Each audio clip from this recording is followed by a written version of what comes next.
in below economists' expectations. It suggests that President Trump's tariffs did not have a significant impact on consumer prices. Core inflation, which excludes volatile food and energy prices, climbed to 3.1% year over year, up from 2.9% in June. Wall Street was relieved following the July inflation data. Dow Jones and the Nasdaq both rose slightly before the opening bell. And joining us now to discuss the latest inflation data is Daniel Lacalle, chief economist at Tressis and author of the book Freedom or Equality. Good to see you again, Daniel. So you've said many times on the program that tariffs don't feed to consumer prices. So do you consider this latest inflation report proof of that, with the consumer price index reading coming in slightly cooler than expected? Hi, Don. I completely agree. I mean, the latest figures show that there is absolutely no impact on any of the items of tariffs allegedly creating inflationary pressures. What we have seen in the July figures is very interesting, because if you compare it with the September or October figures, both on a core level, at each of the items from food at home to energy to all the different parts that make the average basket of any citizen, what we can see is that there is absolutely zero inflationary impact from tariffs. In fact, what is absolutely evident in the figures is that inflation in July is actually a lot cooler than what it was in September or October, when the Federal Reserve was stating that inflation was at a sufficiently low level to cut rates. So again, it's evidence that tariffs are not feeding into inflation. It's evidence that inflation is under control. Furthermore, it's also important to see how items such as energy and such as gas and utilities, all of those are improving. Yeah, I mean, just building on what you said, Daniel, some of the items are actually lower. The inflation actually slowed in the CPI report. But can you break down the numbers for us for core inflation? July's reading rose apparently at its fastest annual pace in 5 months. Can you break it down for us? Well, actually, if you think about it, the core inflation at 0.3% was actually in line with what we saw in terms of core inflation in September or October. In fact, core inflation is lower than in September or October on an annualized level. What matters for people that try to use the fear-mongering on tariffs is the month-on-month inflation. Obviously, the annualized inflation includes a lot of months of the previous administration's work and certainly policies. No? So what we need to understand, for example, is that food at home is down, that prices of energy, of utilities, electricity, so many of the items that we purchase on a day-to-day basis are actually down on a month-on-month basis. And if we look at core prices, month-on-month, every month since the beginning of what I call the tariff tantrum, the evidence is that inflation is actually below the pre-tariff period average. Okay, can we also talk about the Federal Reserve? Because Jerome Powell has previously said that the reason why he's not cutting rates, or rather delaying the rate cuts, is because he's worried that inflation, or rather tariffs, could fuel inflation. What are your thoughts on that? Does central bank policy, monetary policy, have an impact on whether tariffs increase prices and whether it can lower those prices? The Federal Reserve cannot say on the one hand that they're data dependent and on the other hand not be data dependent. That is, the constant messages of contradiction coming from the Federal Reserve are unacceptable.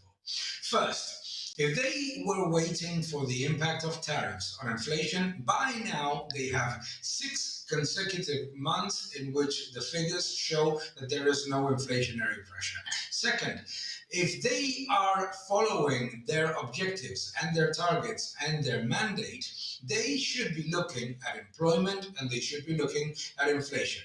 None of those suggest that they need to hold rates. In fact, with the latest revisions of employment figures, what has been proven is that they had to cut rates faster earlier.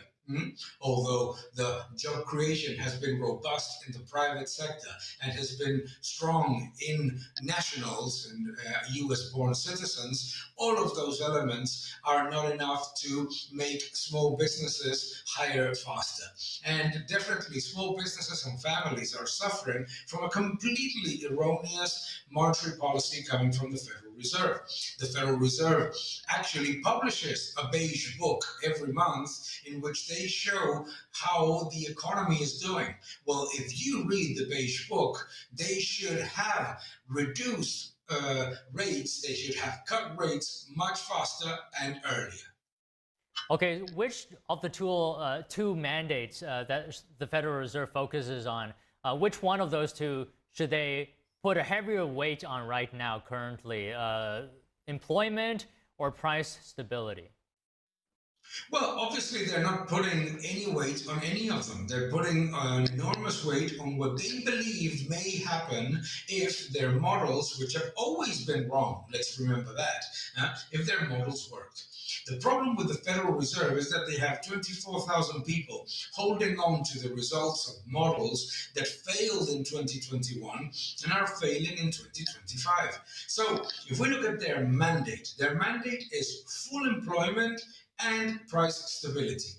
So it makes no sense to keep rates untouched the way that they're doing, and it makes an enormous harm on businesses and families when the employment figures have been revised the way that they have, and the beige book itself was already mentioning the slowdown in job creation, and at the same time, inflationary pressures are non-existent. Therefore, the Federal Reserve is actually not complying with any of its mandates, and it's not being data dependent. The Federal Reserve needs to cut rates because rates right now are higher than where they would be if they were floating freely instead of being imposed by a central bank.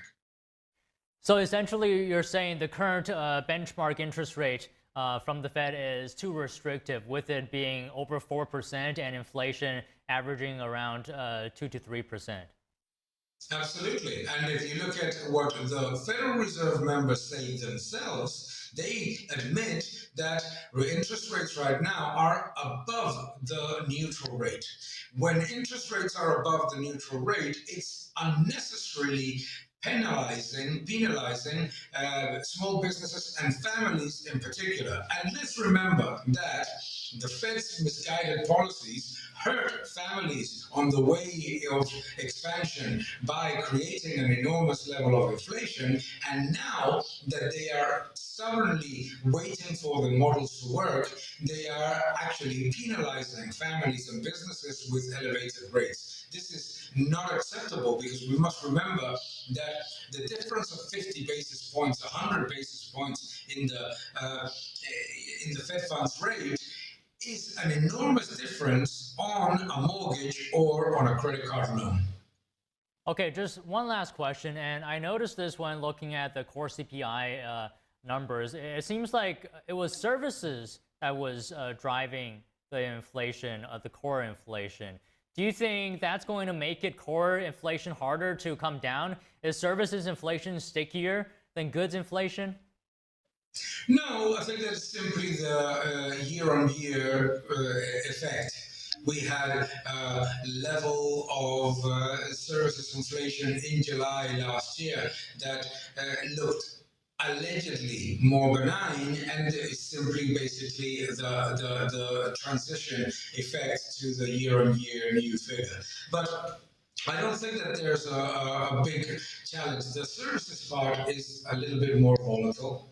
And I think that what we are likely to see is a stabilization in the level of services inflation. In any case, services inflation is very, very low, and below the levels where it was in September or October when the Fed was very happy to cut rates. Well, okay, Daniel, it's always good to talk to you. Thank you again. Thank you very much. Have a good night. Coming up, we're going to take a short break, but don't go anywhere. We'll be back with more news. Stay tuned.